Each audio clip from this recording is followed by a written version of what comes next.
नमस्कार देवी और सज्जनों, एक दिन के अवकाश के बाद एक बार फिर हम राजीव भाई को सुनने के लिए यहाँ एकत्रित हुए हैं। कल कुछ सुना सुना सा लगा, कुछ खोया खोया सा लगा, आपको भी लगा? तो यह है राजीव भाई के शब्दों का, उनके विचारों के सार्थकता और नशा। नशा शराब का नहीं, नशा स्वस्थता की, नशा अहम का नहीं, नशा सद्भावना का।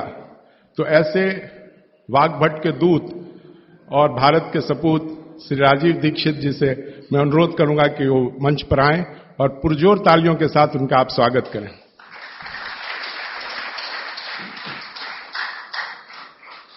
पिछले 7-8 दिनों में हमने जो कुछ भी सुना राजीव दीक्षित भाई से और जो कुछ भी हमने ग्रहण किया, उसके कृतज्ञता में हमारे पास व्यक्त करने के लिए शब्द नहीं है और न ही ऐसा कोई उपहार है जो हमें भेंट स्वरूप देकर उस बहुमूल्यता को हम आंक सके। इसीलिए हम अपनी कृतज्ञता, हम अपना धन्यवाद उनको चंदन के फूलों के माला के सुगंध के साथ और शॉल के ऊर्जा के साथ व्यक्त करना चाहेंगे। मेरी गुजारिश है श्री शोभाकांत दास जी से कि वो राजीव भाई को माला अर्पण करके स्वागत करें।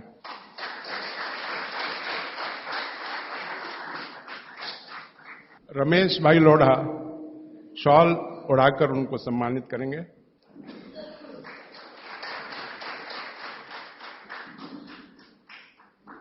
पिछले 7-8 दिनों से राजीव भाई ने प्रकृति की बात की, पंच तत्व की बात की। तो 4 तत्व राजीव भाई हमको देते रहे हैं और जो 5वां तत्व पृथ्वी है, वो सीयू साहब भवन के पदाधिकारियों ने हमें वो पृथ्वी के रूप में, इस परिसर के रूप में हमें दिया है। मेरी गुजारिश है कि श्री रसिक भाई मंच पर आए। सीयू साहब भवन के प्रेसिडेंट श्री शोभाकांत जी उन्हें माला पहनाकर स्वागत करेंगे।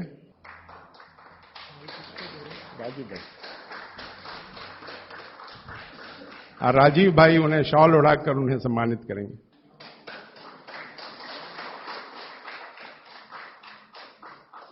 और अभी बहुत सारी चीजें राजीव भाई हमको बताएंगे। उसके पश्चात बहुत लंबा दौर चलेगा प्रश्नोत्तरी का। तो इसीलिए हमने आप लोगों से गुजारिश की है कि एक पर्ची में आप अपने सवाल लिख के राजीव भाई तक पहुंचा दें। और मैंने पर्ची नहीं लिखी है, लेकिन सवाल मैं छोड़ के जाना चाहता हूं कि लोग कहते हैं कि हंसना एक औषधि है। तो हंसना अगर एक औषधि है तो निश्चित रूप से वाग्भट ने कहीं ना कहीं किसी न किसी सूत्र में हंसने के बारे में कहा होगा। तो मैं चाहता हूं कि राजीव भाई इस पर हमें बताएं कि हंसना चाहिए तो कैसे हंसना चाहिए, खाने से पहले या खाने के बाद, जो कुछ भी है वो कृपया इसका बताएं। ये सवाल है। तो इस हंसते खिलखिलाते माहौल में मैं ये मंच समर्पित करता हूं श्री राजीव दीक्षित को। आपसे प्रदीप भाई ने बोल दिया है कि जो भी प्रश्न है वो अगले 1 घंटे में लिखकर मेरे पास पहुंचा दें। मैं कोशिश करूंगा सभी का जवाब दूं। कुछ प्रश्न आए हैं, कुछ और आप भेज सकते हैं। और आपको आज के बाद और प्रश्न पूछने हो तो कभी भी पत्र लिखकर, ईमेल के द्वारा आप प्रश्न कर सकते हैं। मेरा नाम और पता हर किताब में बाहर है। पुस्तक में से पता आप नोट कर सकते हैं, ईमेल है, फोन है, उस पर आप कभी भी प्रश्न कर सकते हैं। और चूंकि एक प्रश्न आ गया है, वहां मैं पहले बता दूं क्योंकि वो थोड़ा विषय से हटकर है। किसी ने पूछा है कि क्या आप इलाज भी करते हैं? हां, करता हूं, लेकिन बिना फीस के इलाज भी करता हूं। आप कभी इलाज की दृष्टि से भी पूछना चाहें प्रश्न तो कर सकते हैं। ज्यादा कोशिश मैं आयुर्वेद से करता हूं इलाज करने की, और अगर मैं महसूस कर लेता हूं कि कॉम्प्लिकेशंस कुछ ज्यादा हैं तो थोड़ा होम्योपैथी की मदद लेता हूं। एलोपैथी को कभी भी टच नहीं करता। अभी प्रदीप भाई ने जो प्रश्न किया वहां से मैं शुरू करूं। भागवत जी कहते हैं कि हमारे शरीर में कुछ वेग हैं, वेग, गति, मूवमेंट, स्पीड, कुछ वेग हैं और उन वेगों के नाम हैं कुछ। उनके बारे में उनका यह कहना है, एक सूत्र है और उस पर पूरा अध्याय है, एक ही सूत्र पर पूरा अध्याय है। वो ये कहते हैं कि जब ये वेग आए शरीर में तो कभी भी नहीं रोकना चाहिए, कभी भी रोकना नहीं चाहिए। ऐसे कुछ वेग हमारे शरीर में है, उनमें से एक है हंसी। अगर तो वो लंबे उपवास कर सकते हैं। शाकाहारी लोगों के लिए उन्होंने कहा है लंबे उपवास ना करें, और कोई कारण से आप कर रहे हैं तो ये उनकी बात ध्यान में रखें, बीच बीच में पानी पीते रहें। अब आप बोलेंगे जी पानी कैसा पिएं, तो उस पानी के लिए 20-25 सूत्र लिखें। जैसे लौंग का पानी पिएं, लंबे उपवास अगर आप कर रहे हैं तो लौंग का पानी पिएं, मूंग का पानी पिएं। मूंग की दाल आप समझते हैं, उसका पानी बनाना आप सब जानते हैं। मूंग की दाल का पानी पिएं, पानी में घी डाल के पिएं।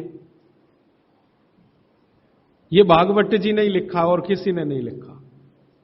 दूध में घी डाल के पिएं, ये तो चरक ने भी कहा है, सुश्रुत ने भी कहा है, पाराशर ने कहा है, निघंटू ने कहा है, 20 लोगों ने। पानी में घी डाल के पिएं, ये भागवत जी का ही है। वो कहते हैं लंबे उपवास कर रहे हैं तो पानी में घी डाल के, घी माने गाय का घी, भैंस के घी का कहीं भी उन्होंने जिक्र नहीं किया। एक ही जगह किया है, जो पहलवान है, कुश्ती लड़ रहे हैं, वो भैंस का घी खाएं, बाकी लोगों के लिए भैंस का घी नहीं है, गाय का घी। तो पानी में घी डाल के पिए। पक्का पानी पिए। पक्का पानी आप सब समझते हैं, उबाल के पानी बनाया हुआ। पक्का पानी बनाते समय आप जानते हो थोड़ा चूना भी डाला जाता है, तो चूने का पानी पिए। ऐसे कर करके 23-24 सूत्र उन्होंने लिखे हैं। वो लंबे उपवास करने वालों के लिए हैं। माने आप में से जैन धर्म का पालन करने वाले लोग लंबे लंबे उपवास करते हैं तो उनके लिए है। लेकिन एक जगह भागवत जी कह रहे हैं कि उपवास करने का सबसे अच्छा तरीका एक है, अगर करना ही है तो आप लोग करते हैं, बियासना करते हैं, एक दिन खाना एक दिन उपवास। वो कहते, इसको क्या कहते हैं, एक दिन खाना एक दिन उपवास? वर्षितप। यस, माफ करिएगा, गलत शब्द बोल दिया। एक दिन खाना एक दिन उपवास, एक दिन खाना एक दिन उपवास, एक दिन खाना एक दिन उपवास, इसको भागवत जी सबसे अच्छा मानते हैं। लगातार 6 दिन खाना और एक दिन उपवास, वो कहते हैं ठीक है, मजबूरी का काम है, आप कर लीजिए। लेकिन अगर आपको दिल से उपवास में उतरना ही है तो ये बेहतर है, एक दिन खाना एक दिन तो वो कहते हैं कि थोड़े दिन में शरीर इसका आदी हो जाता है और फिर आपके शरीर में एसिड निकलने की क्रिया उसी के हिसाब से होती है। थोड़े दिन में, पहले कुछ दिन तकलीफ आएगी, लेकिन थोड़े दिन में आदी हो जाएगा। और शायद इसलिए जैन दर्शन में या जैन समाज में वर्षी तप करने वालों का बहुत महत्व है, बड़ा सम्मान किया जाता है। बहुत गाजे बाजे के साथ उनको मंच पर बिठा के मालाएं डाल के, वो शायद इसलिए है कि वो बहुत वैज्ञानिक काम कुछ कर रहे हैं। तो वो भूख के बारे में कह रहे हैं कि भूख का वेग ज्यादा रोकना नहीं। अगर आप मेहनत और मजदूरी कर रहे हैं तब तो कभी मत रोकना। भागवत जी कहते हैं कि जो खेत में काम करने वाले मजदूर हैं या किसान हैं, उनके लिए उपवास नहीं है, उनके लिए उपवास नहीं है। जो सड़क पे गाड़ी खींच रहे हैं, ठेला खींच रहे हैं, उनके लिए उपवास नहीं है। उपवास उनके लिए है जिनको शरीर श्रम ज्यादा नहीं करना, उनके लिए। माने आपके लिए, मेरे लिए ज्यादा उपवास की बात है, मेहनत करने वालों को ज्यादा उपवास नहीं। उनको तो जब भूख लगे तभी खाना खाने के लिए बोला है। लेकिन वो कहते हैं कि खाने का समय तय कर लें तो भूख भी उसी के हिसाब से लगती है। सुबह का समय वो बोलते हैं सबसे अच्छा, दोपहर का उससे थोड़ा कम अच्छा, और शाम का सबसे कम अच्छा। माने सुबह का नाश्ता या भोजन जैसा हो, दोपहर का लंच जो है नाश्ते जैसा हो, और रात का खाना तो बिल्कुल या कम से कम, शाम का खाना कम से कम हो। वो मैं पहले दिन आपको दूसरे दिन बता चुका। और एक वेग के बारे में उन्होंने कहा है जिसको रोकने की कोशिश कभी ना करें, जम्हाई आना। जम्हाई समझते? मुंह खोलकर आप जम्हाई लें। वो कहते हैं कि ये जो जम्हाई आने का समय है इसको कभी भी रोके नहीं, ये कभी भी आएगी। ये कब आती है? जब भी आपके, अब मैं आपका आधुनिक विज्ञान इसमें जोड़ रहा हूं। भागवत जी ने जो कहा वो आपको देर में समझ में आएगा, आधुनिक विज्ञान जल्दी समझ में आ जाएगा। ब्लड में ऑक्सीजन की मात्रा जब भी कम हो जाएगी, जम्हाई जरूर आएगी एक्स्ट्रा ऑक्सीजन लेने के लिए। मुंह खोलकर आप जो है जम्हाई लेंगे तो ये एक्स्ट्रा ऑक्सीजन जाने के लिए है। तो वो कहते हैं कि जमाई को कभी ना रोकें। ये जो हम कर लेते हैं ना, शर्म आने के लिए जबरदस्ती मुंह बंद करके जमाई लेने की कोशिश करते हैं, बहुत खतरनाक। कभी मत करिए। मुंह खोलिए पूरा, क्योंकि आपके शरीर का आपको आदेश आ रहा है। मुंह खोलिए, भरपूर हवा अंदर भरिए, तो ही अच्छा है। और बच्चों को भी वैसे ही सिखाइए। इसमें कोई शर्म करने की बात नहीं है, क्योंकि यह प्रकृति की क्रिया है, शरीर को दुरुस्त रखने के लिए है। जमाई जरूर लीजिए। और कई बार हम हाथ रख लेते हैं मुंह पे, यह बहुत ही खराब है, क्योंकि वायु को जाने से आप रोक रहे हैं। वो जमाई आ रही है ज्यादा ऑक्सीजन के लिए, शरीर में शुद्ध वायु ज्यादा जाए, इसके लिए जमाई आ रही है, और आपने मुंह पे हाथ रख लिया और फिर जमाई ले रहे हैं। यह बहुत खराब, कभी मत करिए। मुंह खोलकर जमाई लीजिए। हां, फिर एक बात वो ये कह रहे हैं, यहां पर जैन दर्शन की बात बहुत गहराई से समझ। एक जगह कहते हैं कि आपसे ज्यादा ज्ञानी और आपसे ज्यादा तपस्वी लोगों के नजदीक बैठे हैं, तो दूर जाकर जमाई लीजिए।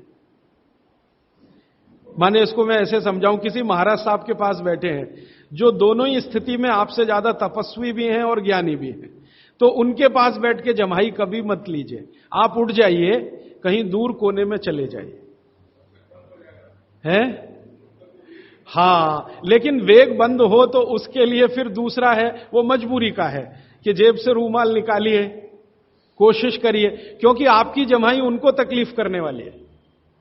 आप जब, ये तो आप जानते हैं प्रकृति का नियम है कि जितनी ऑक्सीजन लेंगे उतनी कार्बन डाइऑक्साइड तो निकलेगी, नहीं तो स्पेस बनेगा नहीं ऑक्सीजन के लिए। तो आपकी जो कचरा वायु है वो महाराज जी को क्यों दे रहे हैं? क्योंकि आपकी कार्बन डाइऑक्साइड महाराज जी की तुलना में बहुत कचरा है, क्योंकि सब तरह के कुकर्म आप करते हैं। तपस्या आपके जीवन में है नहीं ज्यादा, संयम आपके जीवन में है नहीं ज्यादा, और लोभ, लालच, मद, मोह, काम, क्रोध सब कुछ आप में भरा हुआ है, और उनका जीवन बिल्कुल इन सब कषायों से परे है। तो उनके सामने जो आप कार्बन डाइऑक्साइड निकालेंगे वो उनको तकलीफ कर दे। इसलिए वो कहते हैं कि अपने से ज्ञानी और तपस्वी लोगों के पास जब भी आप बैठे हों तो जमाई ना लें, दूर जाके लें। और कुछ मजबूरी हो जाए तो ये मैं जोड़ रहा हूं, भागवत जी ने नहीं कहा कि आप मुंह पे रूमाल तो कम से कम रख लें। हाथ रख के जमाई महाराज जी के सामने ही लें, ऐसा कहो। बाकी जीवन में लेने की आपको जरूरत नहीं। अब एक और वेग है जिसको कभी ना रोकें, नहीं तो बहुत तकलीफ आएगी। मूत्र का वेग। मूत्र वेग कभी भी रोकने की कोशिश ना करें।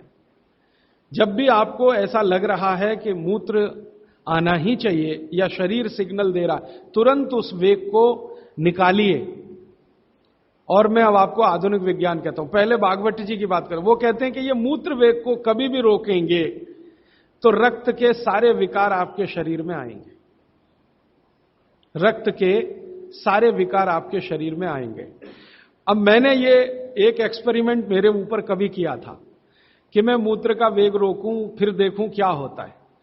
तो तुरंत मैंने महसूस किया कि शरीर पे दबाव बढ़ गया, प्रेशर बढ़ गया शरीर पर, शरीर के हर हिस्से पर प्रेशर बढ़ गया। फिर मैं तो मरीज का इलाज भी करता हूं, तो बहुत मरीज मेरे पास ऐसे आते हैं जिनको पेशाब नहीं आ रही है। तो सबसे ज्यादा तड़प उनकी जिंदगी में मैंने तभी देखी है जब उनकी पेशाब रुक जाती है, मूत्र रुक जाता है। वो कहते कुछ भी करो, ये रिलीज करो, क्योंकि ये रोकना ठीक नहीं है। इसलिए मूत्र के वेग को नहीं रोकें। इसमें हर तरह से दबाव शरीर पे पड़ेगा, सब तरह की ग्रंथियों पर दबाव बढ़ेगा, रक्त पर दबाव बढ़ेगा, हर तरह से दबाव बढ़ेगा वाला है। और नदी से ज्यादा खराब समुद्र का, और सबसे अच्छा पानी लोटे का।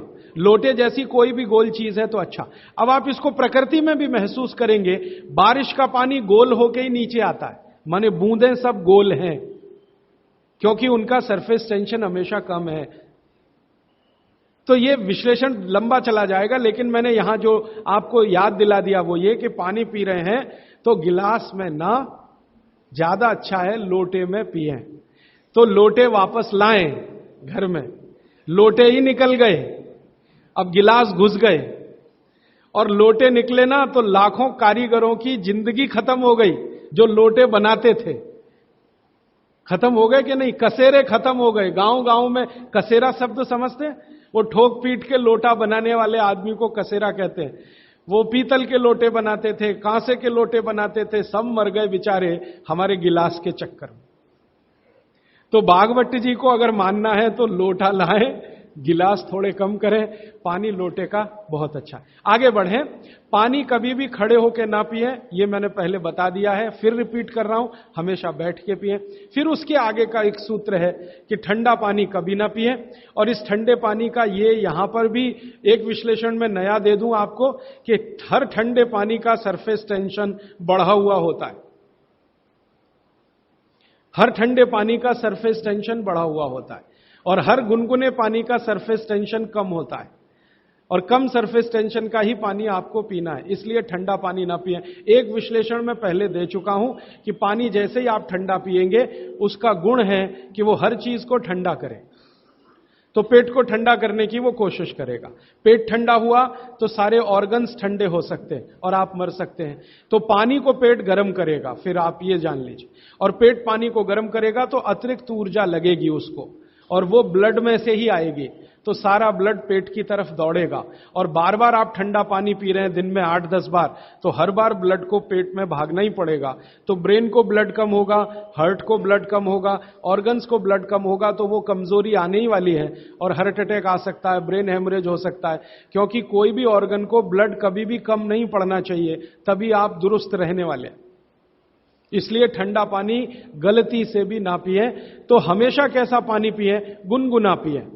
एक समय के लिए भागवत जी ने कहा है कि जब बहुत तेज गर्मी पड़ती हो, आपके यहां तो पड़ती है मार्च, अप्रैल, मई, जून, तो वो कहते हैं कि मिट्टी के घड़े का पानी पिए। मिट्टी के घड़े के पानी को गुनगुना करने की जरूरत उतनी नहीं है, क्योंकि मिट्टी से ज्यादा शुद्ध पानी को करने वाली दूसरी कोई वस्तु दुनिया में नहीं। तो ये अब थोड़ा आगे चलें वो ये कि खाना जब भी खाएं, आपके लिए नियम है, स्टैंडिंग पोजीशन माने खड़े होके कभी ना खाएं, हमेशा बैठ के खाएं। बैठने की स्थिति ये सबसे अच्छी है। कुर्सी पे भी अगर मजबूरी में बैठ रहे हैं तो इसी स्थिति में बैठ के खाना खाएं, नहीं तो जमीन पे तो बहुत ही अच्छा है। फिर उसके बाद एक नियम जो आपको जरूर पालन करना चाहिए, बहुत आवश्यक है आपके लिए, कि दो विरोधी वस्तुएं साथ में कभी ना खाएं। आप जैन हैं तो आपको तो सब अच्छे से समझता, भक्ष और अभक्ष का ज्ञान सभी साधु महाराज देते हैं, साध्वी जी देते हैं। दूसरे लोगों के लिए कह दूं, दूध और दही साथ में नहीं खा सकते, विपरीत हैं। हालांकि दूध से ही दही बनता है, लेकिन दूध और दही की प्रकृति एकदम अलग है। दूध कुछ और काम करता है, दही बिल्कुल अलग काम। तो दूध दही साथ में ना खाएं। दूध और दही की बनाई हुई कोई भी वस्तु साथ में ना खाएं। खीर खा रहे हैं तो दूध की है, तो कढ़ी नहीं खा सकते। कढ़ी खा रहे हैं तो दही की है, तो खीर नहीं खा सकते। कुछ भी ऐसी वस्तु जिसमें दूध और दही उपयोग है, वो साथ में नहीं। एक इसी तरह से शहद और घी आपके लिए बिल्कुल वर्जित है, आप बिल्कुल साथ में ना खाएं। शहद अलग खाएं, घी अलग खाएं। शहद ना खाएं तो भी चलेगा, गुड़ खाएं। अच्छा, ये बड़ी विचित्र स्थिति है, गुड़ और घी साथ में जरूर खाएं, शहद घी साथ में ना खाएं। गुड़ को बेहतर तरीके से अगर खाना चाहते, गुड़ तो वैसे ही सबसे बेहतरीन चीज है दुनिया की, लेकिन और बेहतर बनाना चाहते हैं तो उसमें जरूर घी मिला के खाएं। तो गुड़ घी चलता है, शहद घी नहीं कभी भी। इसी तरह का एक नियम है कि जैक फ्रूट माने फणस, कटहल दूध के साथ सबसे खतरनाक है। और मैंने कहा खट्टे फल जितने भी हैं, संतरा है, मौसम्मी है, वगैरह वगैरह, ये दूध के साथ बिल्कुल नहीं चल सकते। एक ही फल है, भागवत जी कह रहे हैं, जो खट्टा भी है और दूध के साथ जरूर खाएं, वो आंवला है। आंवला ये जरूर दूध के साथ खाएं। इसके आगे का एक नियम है, वो द्विदल वाला एक नियम तो बता ही दिया, द्विदल और दही ना खाएं। और मजबूरी है कोई खाने की तो दही को गर्म करें, माने बघारें, तासीर उसकी गर्म करें, फिर आप खाएं, नहीं तो ना ही खाएं तो अच्छा है। द्विदल खा रहे हैं तो 1-1.5 घंटे बाद दही खाएं। छाछ अगर खा रहे हैं द्विदल के साथ तो 1-8 घंटे के बाद पी लें। और अगर पीनी ही है तुरंत, प्यास नहीं रुक रही है, तो छाछ को बघारें, माने उसमें अजवाइन हो, थोड़ा जीरा हो, हींग हो, उसका छोंक लगाएं तो उसकी तासीर बदलती है, तो आप ले सकते हैं। और इसके आगे का एक नियम कि सुबह का खाना 9:30-10 बजे तक, क्योंकि उस समय जठर अग्नि सबसे ज्यादा तीव्र है और शाम का खाना 5-6 बजे तक। ये मैंने आपके हिसाब से कैलकुलेशन किया। भागवत जी ने कहा इसमें जलवायु का, मौसम का ध्यान रखना है। तो आपके हिसाब से, माने आप चेन्नई में हैं तो 9, साढ़े 9, 10 बजे तक भरपेट खाना खाएं, शाम को 5-6 बजे तक भरपेट खाएं। बीच में अगर आप कहते हैं जी भूख लगी तो कुछ फल खा लें, नहीं तो अच्छी चीज भागवत जी ने जो कही है, सुबह का खाना जो 9-10 बजे खाएं, शाम का 5-6 बजे, उनको बीच में भूख लग रही है तो कहते हैं चना और गुड़ खाएं, शेंगदाना और गुड़, माने मूंगफली और गुड़ खाएं, माने उस समय आप चिक्की खाएं, क्योंकि गुड़ और चना, गुड़ और मूंगफली उसमें है। दोपहर को अगर भूख लग रही है, चिक्की आप चाहें तो अच्छी भी खा सकते हैं, माने ज्यादा भी खा सकते हैं। बस एक ही तकलीफ ध्यान में रखें कि जब चिक्की और गुड़ ज्यादा हो जाए तो थोड़ी सोंठ चाट लें या थोड़ी सोंठ खा लें, तो उसका जो तासीर है वो तुरंत बदल जाता है। नहीं तो ज्यादा चिक्की खा ली तो नाक में से खून आ सकता है। तो नाक से खून ना आए, थोड़ी सोंठ या अदरक, सोंठ इस्तेमाल करते हैं तो सोंठ, नहीं तो अदरक, उसके साथ ले। फिर आगे भागवत जी कहते हैं कि आपके भोजन का आपके जो वातावरण से बहुत रिश्ता है। आप जिस वातावरण में रह रहे हैं उसका ध्यान हमेशा रखें। अब मान लीजिए आप मद्रास में रह रहे हैं, तो मद्रास के आसपास का जो वातावरण है ये गर्म है। गर्म वातावरण में गेहूं नहीं हो सकता। गेहूं को होने के लिए ठंड चाहिए। तो निश्चित रूप से चेन्नई के आसपास किसी खेत में गेहूं अच्छा होगा नहीं। कोशिश करेंगे तो तब अच्छा होगा जब ठंड बढ़ जाए, क्योंकि गेहूं ठंड की फसल है, गर्मी की नहीं।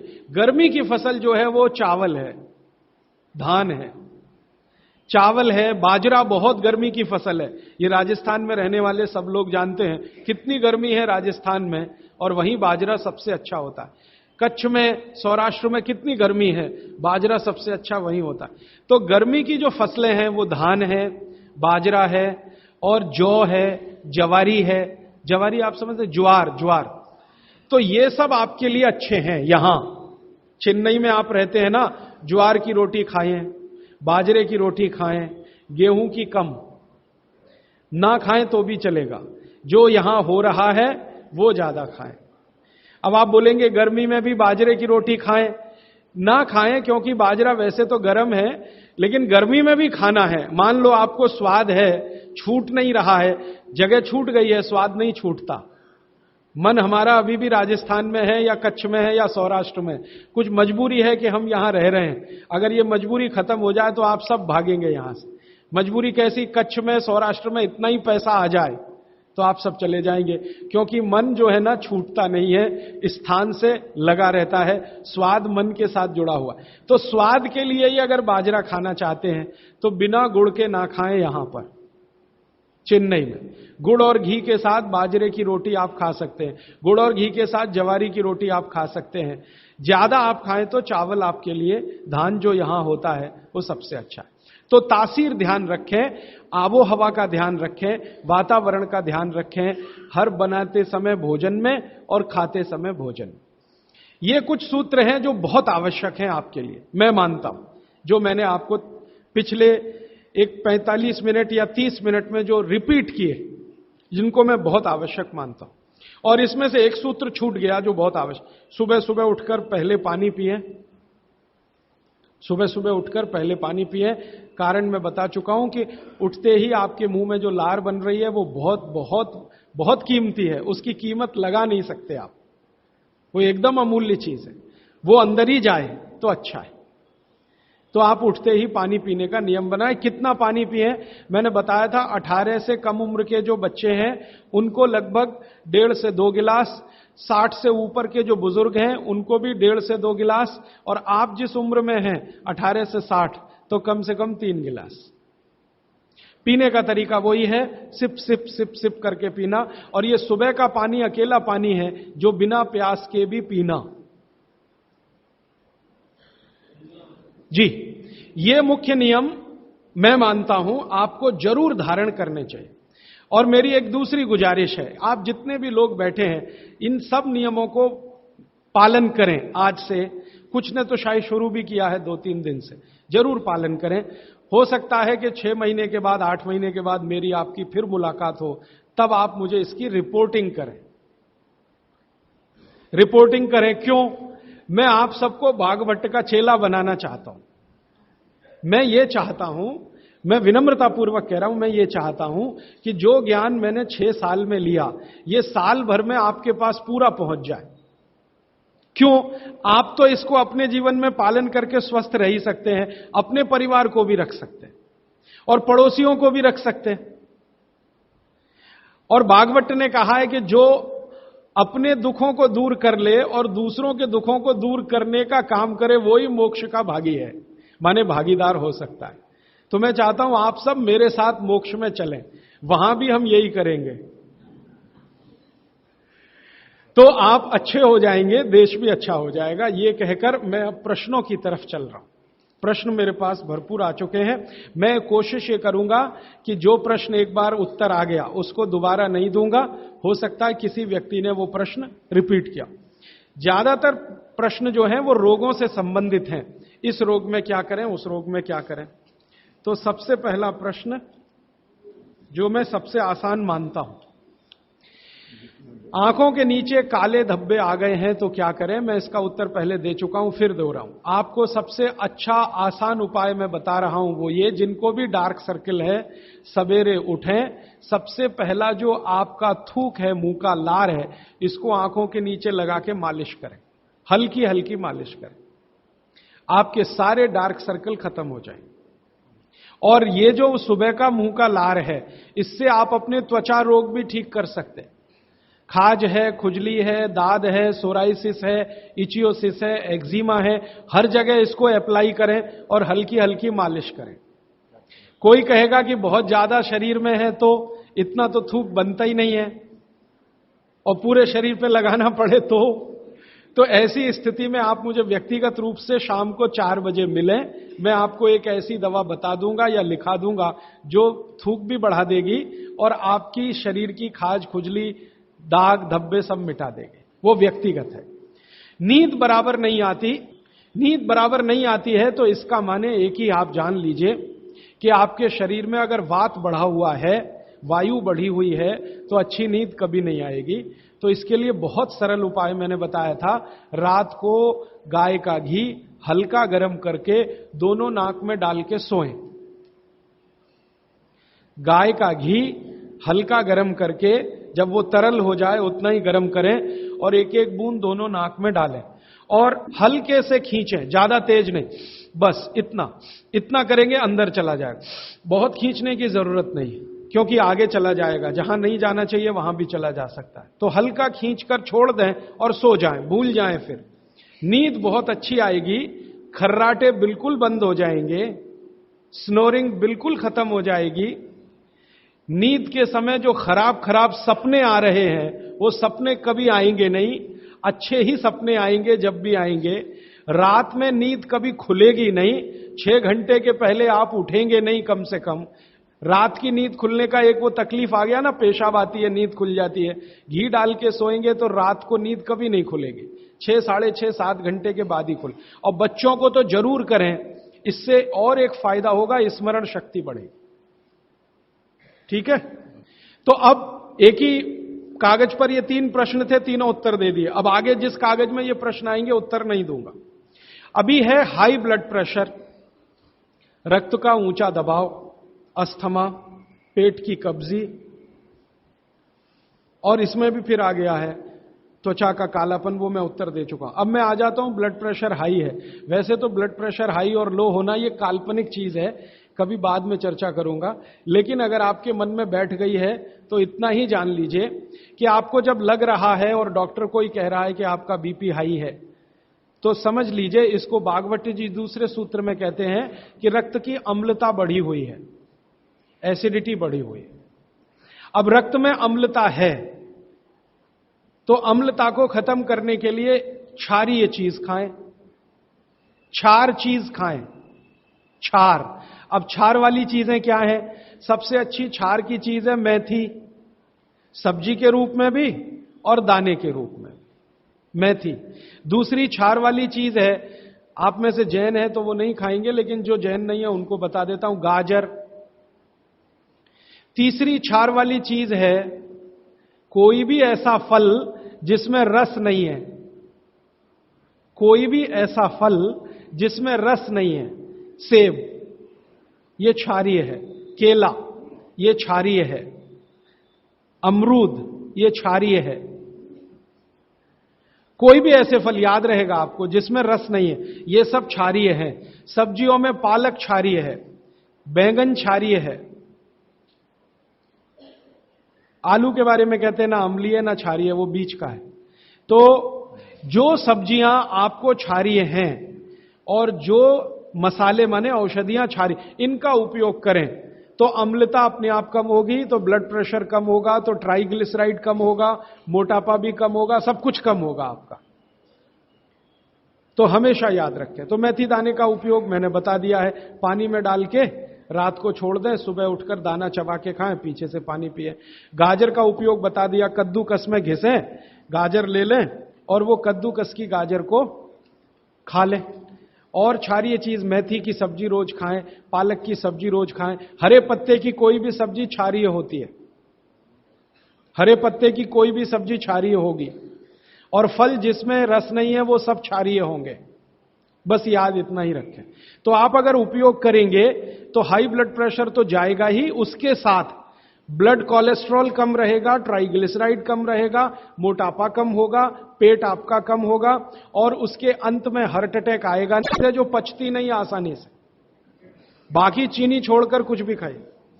पथरी अगर है शरीर में और थायराइड का सबसे अच्छा उपाय है धनिया पत्ता है ना, धनिया पत्ता, इसकी चटनी, धनिया पत्ते की चटनी बनाइए, पानी में मिला के पी जाइए, पानी गुनगुना रहे।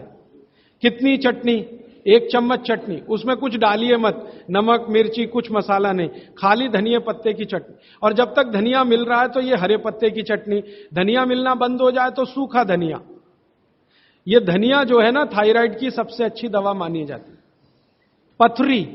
पथरी जिसको भी है वो चूना कभी ना खाएं, ये याद रखें।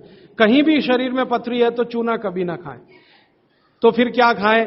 एक दवा है पत्थर तोड़ दवा, क्या बोलते हैं आप उसको? पाखंड भेद।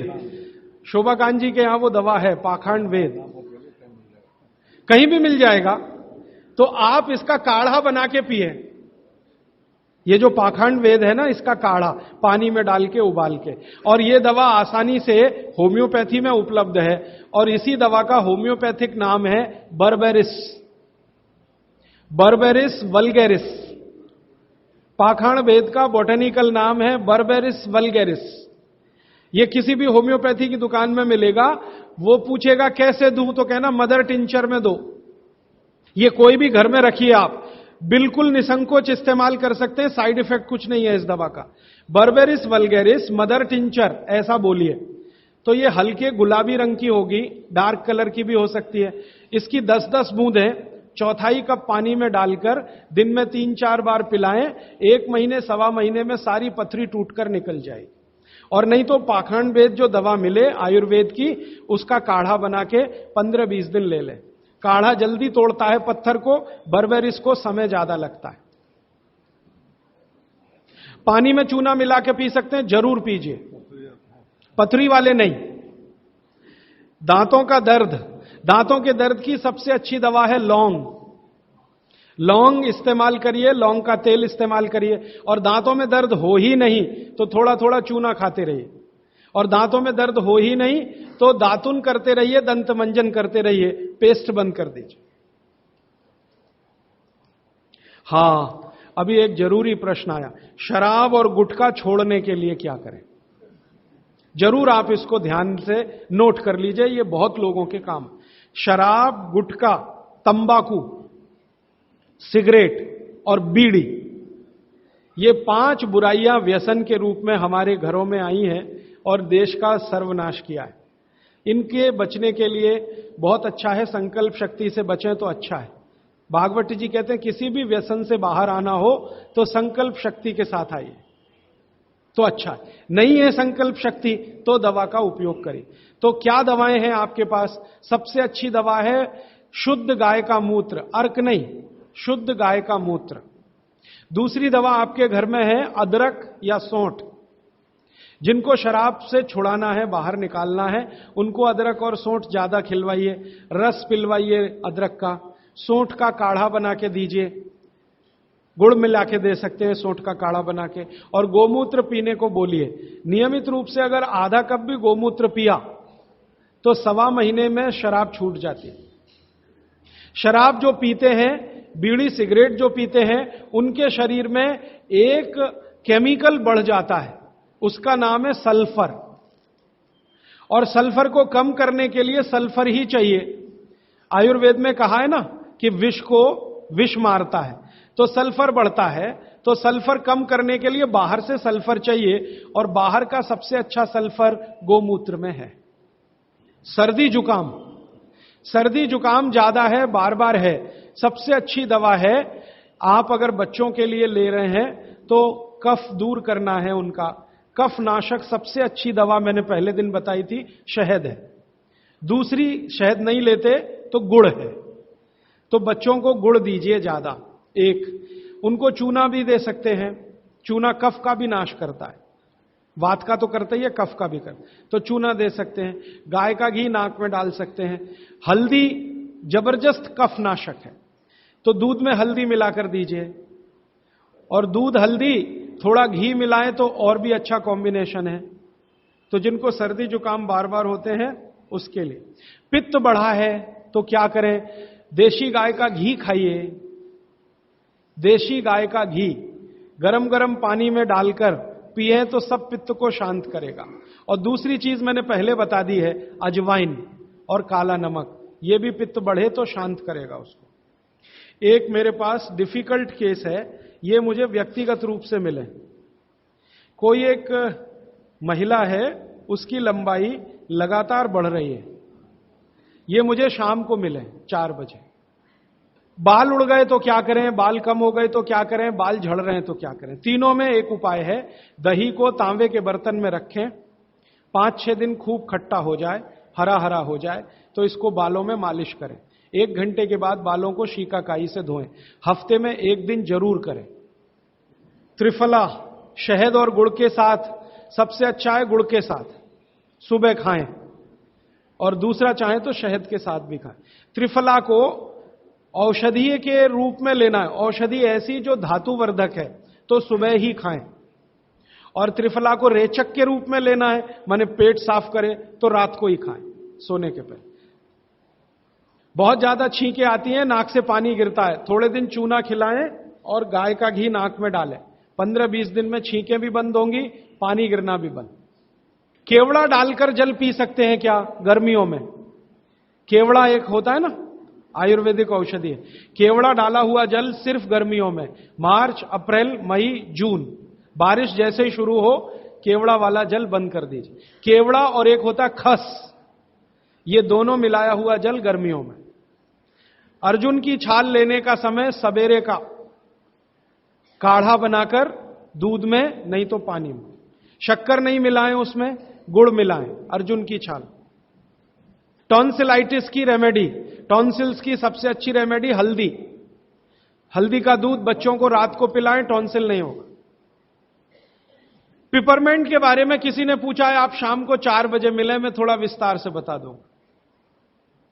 यूरिक एसिड अगर शरीर में जमा है तो मैंने आपसे बार बार कहा है, क्षारीय चीजें ज्यादा खाएं, एसिड निकल जाएगा। सबसे अच्छी क्षारीय चीज गोमूत्र पी लें, यूरिक एसिड एकदम साफ कर देता है गोमूत्र, लेकिन प्योर गोमूत्र। उड़द की दाल दालों का राजा है, बिल्कुल सही है, लेकिन दही के साथ नहीं। खाली उड़द की दाल खाइए, दालों का राजा है, बिल्कुल सही बात है, दही के साथ नहीं, दही के साथ ये जहर है। सुबह दूध पी सकते हैं, मैंने मना किया है, सुबह जूस पीना है, दोपहर को छाछ और रात को दूध, लेकिन पीना ही है अगर तो आंवले के साथ पिए, ना पिए तो अच्छा, सुबह का दूध ही पीना है तो आंवले के साथ। मोटापा कम करने के लिए उपाय बता दीजिए, आप लिख लीजिए इसको, नहीं तो याद कर लीजिए। जिनको भी मोटापा कम करना है उनको क्षारीय चीजें ज्यादा खानी है, तो मैंने आपसे कहा गाजर खाइए, गाजर नहीं खा सकते दूध ही खाइए। अब खाएं कैसे? गाजर को कद्दूकस में घिसिए और उसके लच्छे बनेंगे। फिर थोड़ी एक और क्षारीय चीज आपको आजकल उपलब्ध है, सेब। सेब पूरा क्षारीय होता है, तो सेब को कद्दूकस में घिसिए, दोनों बराबर मात्रा में मिला के सुबह पेट भर के खा लीजिए। 3 महीने लगातार खाइए। फिर अगले 3 महीने इसको बैलेंस करने के लिए आंवला खा लीजिए।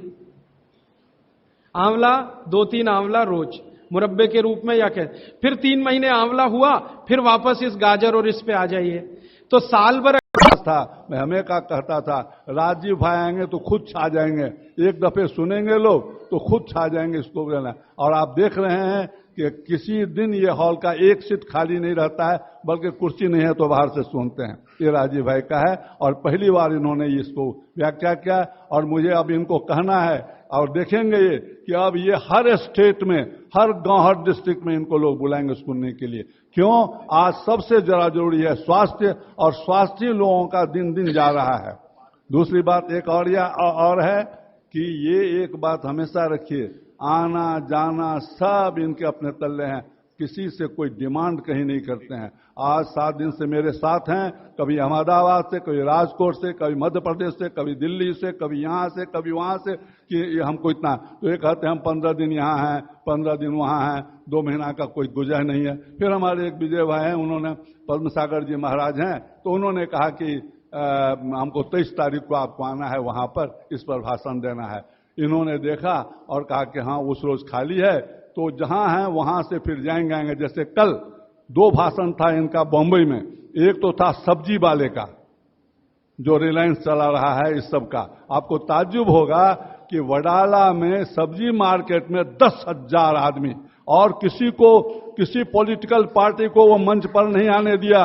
कहा कोई पॉलिटिकल पार्टी, आप हमारे नेता बन जाएंगे आज बोल के, और कल किसी पार्टी में आप घुस जाएंगे, इसीलिए मैं किसी को नहीं आने नहीं दूंगा। और वो कहता है राजीव भाई को कि राजीव भाई आप नहीं बदलेंगे, आप हमारा प्रेसिडेंट बन जाइए, चेयरमैन बन जाइए। बड़ी इन्होंने कहा भाई मैं तो सब्जी वाला नहीं हूं, ये नहीं होने नहीं, तो किसी और को अपने में से बना लो। बड़ा बन तो जाएंगे, लेकिन कब उनकी जब ख्याति हो जाएगी, कल किसी पार्टी में घुस जाएंगे। इसके बाद इसी तरह राजीव भाई को हम फिर बुलाएंगे और हम कोशिश करेंगे कि 1-7 दिन रहें, 1 महीना ये रहें तो हमको बहुत कुछ दे सकते हैं, हमारे शरीर को स्वस्थ से स्वस्थ बना सकते हैं। और इनके चिरायु हम सतयुग नहीं करेंगे, क्योंकि शतायु नहीं कहेंगे, क्योंकि गांधी जी को विनोबा जी ने पत्र लिखा उनके जन्मदिन पर कि आप शतायु हो। उन्होंने तुरंत रिपीट टेलीग्राम दिया, how you have cut my 25 years. हम तो 1.25 साल जिएंगे, 125 साल जिएंगे, तो उन्हें 25 कैसे कटा लिया? उन्होंने माफी मांगा। इसीलिए मैं ऐसा कहता हूं, लेकिन जब तक ये स्वस्थ से जिएंगे, क्योंकि इनमें सब कुछ है। और कभी ना तो सिर में दर्द देखा मैंने, जब कभी देखा इतना हेक्टिक होते हुए भी इतना प्रसन्नचित, कभी उद्वेलित नहीं हुए देखा, कभी गुस्सा नहीं देखा, कभी कुछ भी नहीं था। मैं बैठा हूं, क्वेश्चन के आंसर वो कर रहे हैं और हम कह रहे हैं आपको 10 बजे जाना है, आप जरा शॉर्ट कीजिए, और ये शॉर्ट नहीं कर सके। क्यों? ईमानदारी के साथ आपके क्वेश्चन का इन्होंने जवाब दिया है। इसीलिए आप लोग दुआ मनाइए राजीव भाई के लिए, हमेशा स्वस्थ रहें, और इसी तरह अपने अमृत को घोल घोल के केवल चेन्नई वासी नहीं, हमारे भारतवासी और देश सबको पिलाते रहें और सबको सुखी रखें। इसके साथ मेरी हार्दिक, मेरे बेटे के जैसे हैं, मैं इनको हमेशा आशीर्वाद दिया हूं, हमेशा देता रहूंगा, और ये वही काम करें क्योंकि लोग अपने लिए जीता है। एक दफे जयप्रकाश जी ने हम कहा हमको ये सब काम नहीं होगा, उन्होंने कहा तब कुत्ते बनोगे? क्यों? तो कुत्ता अपने लिए जीता है, मनुष्य दूसरे के लिए जीता है। तो ये हमारे राजीव भाई हैं जो दूसरे के लिए ही जीते हैं, अपने लिए नहीं जीते हैं। दूसरी बात, अगर आपकी साधन अच्छी नहीं होगी तो आपका साध्य वो भी खराब हो जाएगा। इसलिए साधन के लिए इन्होंने कल कितना बार कह चुका है, और मैं तो इसका प्रत्यक्ष प्रमाण मानता हूं, मैं इनका गवाह हूं। इन्होंने कभी 1 पैसा कहा नहीं शोभाकांत जी हमको दीजिए, करा दीजिए, कभी नहीं। और ये जो खादी उदी जितना आता है, ये यही इसी से जो आता है। जैसे जयप्रकाश को किसी ने 1.25 लाख रुपया दिया बॉम्बे में, 1.25 लाख रुपया हर महीना देंगे। कहा क्यों? तो आपको वहां पर खाने पीने का नहीं, मेरा ऑफिस तो कोई और चला रहा है, इसलिए खाने पीने का मैं पैसा जब आपके घर आऊंगा खाऊंगा, लेकिन मैं अगर अपने घर में रहूंगा, अपना पैसा तो कहां से आता जानते हैं? हम जो किताब लिखते हैं उससे जो रॉयल्टी आता है उसी के बीच में हम खाते ही रहते हैं, दूसरे पैसा नहीं खाएंगे। ये है हमारे राजीव भाई आदर्श, अगर जितना कूट कूट के इनमें भरा हुआ है, देशभक्ति, लोगों के लिए उनके एक में कष्ट, इतना कूट कूट के भराया है कि किस तरह मनुष्य सुखी रहें, किस तरह देश स्वस्थ हो, किस तरह देश की राजनीति बदले। उसमें एक बात याद रखिएगा, अभी ये बॉम्बे अमेरिका जाने वाले हैं, उक्रेन जाने हैं, वो एक डॉक्यूमेंट मिल गया तो मद्रास में ही इसका जो हम लोगों को कहेंगे और यहीं से ये बम फोड़ेंगे। बम ये कौन बम है? ऐसा बम है जो कि शांति लाएगा, लोगों को सिखाएगा कि हम कहां थे और हमारे ये पॉलिटिशियनों ने हमको कहां रख दिया है। अगर चुप हो गए, अगर इनको अच्छा डॉक्यूमेंट नहीं मिला तो कुछ वर्षों के बाद देखिएगा कि हिंदुस्तान जाता है। प्रफुल्ल भाई जरा आपसे एक है, अच्छा आइए, आपसे जा निकल, ये लोग चले जाएंगे, आप इनके साथ में थोड़ा 5 मिनट के लिए आप रुकिएगा। क्योंकि प्रफुल्ल भाई जितना हमको मदद दिया है, दूसरे कहने पर कि आप जैसे 1 बजे से 5 बजे तक इनको देखने का समय है और 5 बजे के बदले में 5:30 बज जाता है, कभी 100, कभी 125, कभी 60, कभी 70, तो ये तो देखते हैं तो बहुत अच्छी तरह देखते हैं। जब तक सुनेंगे ठीक से नहीं, जब तक जवाब नहीं देंगे तो समय बहुत हो जाता है और समय पार कर जाता है, तो दूसरे को जो रूम दिए रहते हैं वो उनको कुदेरता है, उनको करता है आप क्यों नहीं। तो प्रफुल्ल भाई सब के समावेश में हमारे साथ जो हम लोगों को साथ दिया और जिस तरह उन्होंने किया, इसलिए उनका निवेदन है एक बार ऊपर आए। प्रफुल्ल भाई 1-2 मिनट के लिए आप इनको आशीर्वाद देने के लिए ऊपर आए, और कुछ नहीं, आशीर्वाद देने के लिए ऊपर आए। हाँ आइए, आपके प्रेसिडेंट साहब आके दे चुके हैं, अब आप सेक्रेटरी साहब हैं और हर एक शरीर का तलेवर एक हैं, लेकिन आप जो हैं सो आप हृदय हैं। आप आइए, इस संस्था की दीजिए उनको आशीर्वाद।